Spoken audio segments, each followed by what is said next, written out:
วันที่5มีนาคม2026นี้แขวงบ่อแก้วได้จัดตั้งการหวนคืนมูลเสื้อประวัติความเป็นมาของวันแม่หญิงสากลครบรอบ116ปีภายใต้คำขวัญสิทธิความยุติธรรมการลงมือปฏิบัติเพื่อแม่หญิงและเด็กหญิงทุกคนอยู่ที่หอวัฒนธรรมแขวงโดยการเข้าร่วม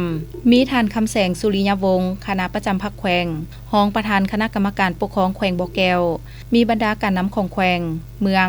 พนักงานรัฐกรและสมาชิกสาพันธ์แม่หญิงอ้อมข้างแขวงเข้าร่วม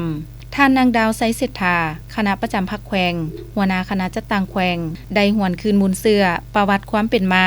ของวันแม่หญิงสากลวันที่8มีนา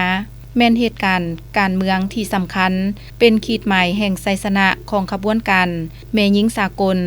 การต่อสู้ทวงเอาสิทธิผลประโยชน์อันชอบธรรมให้แก่แม่หญิงสาวผู้ออกแรงงานในทั่วโลกเป็นวันระลึกคุณงามความดีของแม่หญิงที่ได้ต่อสู้เพื่อปลดปล่อยตนเองและทวงเอาสิทธิเสมอภาพประชาธิปไตยคือกันกับเพศชายที่ได้ทวงให้นายทุนแก้ไขชีวิตการเป็นอยู่ของแม่หญิงภายใต้คำขวัญผู้หนึ่งเฮ็ดเวียกมื้อละ8ชั่วโมงแม่หญิงและผู้ชายเฮ็ดเวียกคือกันต้องได้รับเงินเดือนเท่ากันต้องมีระบบป้องกันสุขภาพของแม่หญิงและเด็กน้อยต้านสงครามรุกรานปกปักรักษาสันติภาพของโลก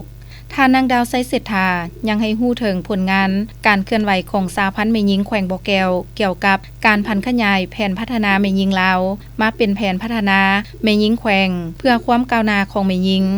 ตลอดระยะผ่านมาสาพันธ์แม่หญิงแขวงบ่อแก้วได้เอาใจใส่ปฏิบัติทุกหน้าที่เวียกงานที่ได้รับการมอบหมายเป็นต้นแม่นได้จัดตั้งโฆษณาเผยแพร่กฎหมายว่าด้วยการพัฒนาและปกป้องแม่หญิงกฎหมายว่าด้วยต้านและสกัดกันการใช้ความรุนแรงต่อแม่หญิงและเด็กน้อยกฎหมายว่าด้วยการต้านการฆ่ามนุษย์การให้คำปรึกษาแก่ผู้มาขอคำปรึกษาเป็นต้นแม่นเรื่องสู้สาวการใช้ความรุนแรงในครอบครัวช่วยเหลือผู้ที่ถูกข้อห้ายจากการใช้ความรุนแรงในครอบครัวช่วยเหลือผู้ถูกข้อห้ายจากการฆ่ามนุษย์การจัดตั้งปฏิบัติเนื้อในข้อแข่งขัน 3D และเวียกงานอื่นๆก็ได้รับผลสำเร็จพร้อมทั้งรับชมการแสดงศิลปวรรณคดีจากศูนย์วัฒนธรรมเด็กแขวงและศิลปะของทหารแขวงด้วยบรรยากาศมีความเบิกบานม่วนซื่น